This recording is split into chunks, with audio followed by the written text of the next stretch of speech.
എല്ലാരും പറയുന്നത് ജർമ്മനിൽ പോവാ ജർമ്മൻ ലാംഗ്വേജ് പഠിച്ചില്ലെങ്കിലും പോവാന്നൊക്കെയാണ്. അതിൽ മാത്രം ജർമ്മനിൽ എന്താ പറയുക, പോയാൽ പണി കിട്ടും.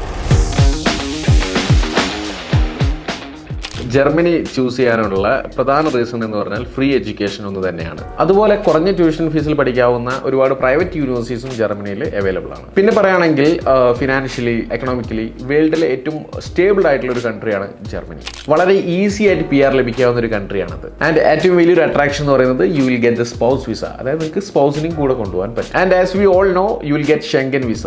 സോ 27 കൺട്രീസിലേക്ക് നമുക്ക് ട്രാവൽ ചെയ്യാൻ സാധിക്കും. നമ്മൾ ഏത് രാജ്യത്താണെങ്കിലും ആ രാജ്യത്തിന്റെ ഭാഷ നമ്മൾ അറിഞ്ഞിരിക്കുന്നത് ഏറ്റവും നല്ലതാണ്. കാരണം ജോബ് ഓപ്പർച്യൂണിറ്റീസിന്റെ കാര്യത്തിൽ നിങ്ങൾക്ക് ജർമ്മൻ ലാംഗ്വേജ് ഒരുപാട് യൂസ്ഫുൾ ആയിരിക്കും. യൂണിവേഴ്സിറ്റി സ്റ്റഡീസിന് നിങ്ങൾക്ക് ജർമ്മൻ ലാംഗ്വേജ് മാൻഡേറ്ററി അല്ല. നിങ്ങൾക്ക് ഇംഗ്ലീഷ് ടോട്ട് പ്രോഗ്രാംസ് നിങ്ങൾക്ക് ചൂസ് ചെയ്യാവുന്നതാണ്. പക്ഷേ ഐ പ്രിഫർ ജർമ്മൻ ലാംഗ്വേജ് നിങ്ങൾ അറിഞ്ഞിരിക്കണം, പഠിച്ചിരിക്കണം.